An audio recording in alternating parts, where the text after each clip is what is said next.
ಈ ಭಾನುವಾರದಿಂದ ಇತಿಹಾಸದಲ್ಲೇ ಇದೇ ಮೊದಲ ಬಾರಿಗೆ ವಿಧಾನಸೌಧದ ಒಳಕ್ಕೂ ಕೂಡ ಸಾರ್ವಜನಿಕರಿಗೆ ಮುಕ್ತ ಪ್ರವೇಶ ನೀಡಲಾಗ್ತಿದೆ.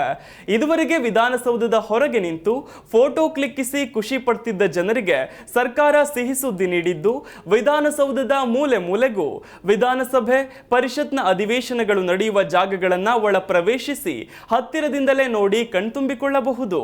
ವಿಧಾನಸೌಧ ಕರ್ನಾಟಕ ಆಡಳಿತದ ಶಕ್ತಿ ಕೇಂದ್ರ, ವಿಶ್ವದಲ್ಲಿ ಅತಿ ಹೆಚ್ಚು ಪ್ರಸಿದ್ಧಿ ಪಡೆದ ಹಾಗೂ ಭಾರತದ ಅತಿ ದೊಡ್ಡ ಆಡಳಿತದ ಕಟ್ಟಡ ಎಂದೇ ಹೆಸರುವಾಸಿಯಾಗಿದೆ.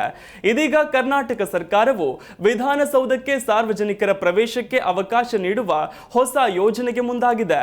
ಜೂನ್ 1ರಿಂದ ಆರಂಭವಾಗುವ ವಿಧಾನಸೌಧ ಮಾರ್ಗದರ್ಶಿ ಪ್ರವಾಸದ ಮೂಲಕ ಸಾರ್ವಜನಿಕರು ವಿಧಾನಸಭೆ ಮತ್ತು ವಿಧಾನ ಪರಿಷತ್ಗಳನ್ನು ವೀಕ್ಷಿಸಬಹುದು.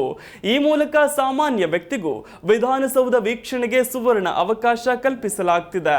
ಶಕ್ತಿ ಕೇಂದ್ರದಲ್ಲಿ ಶಾಸಕರು ಸಚಿವರು ಕುಳಿತುಕೊಳ್ಳುವ ವಿಧಾನಸಭೆ ವಿಧಾನ ಪರಿಷತ್ ನೋಡೋದಕ್ಕೆ ಅವಕಾಶ ಕಲ್ಪಿಸಲಾಗುತ್ತಿದೆ.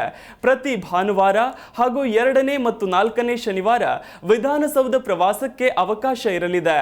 ಆನ್ಲೈನ್ನಲ್ಲಿ kstdc.co/activities ವೆಬ್ಸೈಟ್ ಮುಖಾಂತರ ಮುಂಚಿತವಾಗಿ ಟಿಕೆಟ್ ಬುಕ್ ಮಾಡಬೇಕು.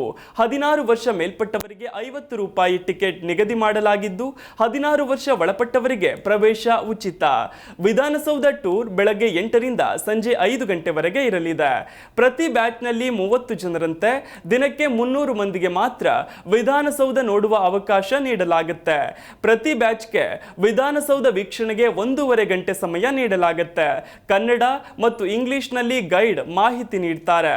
ನಿಗದಿತ ಸ್ಥಳಗಳಲ್ಲಿ ಫೋಟೋ ತೆಗೆಯಲು ಅವಕಾಶ ಇರಲಿದೆ.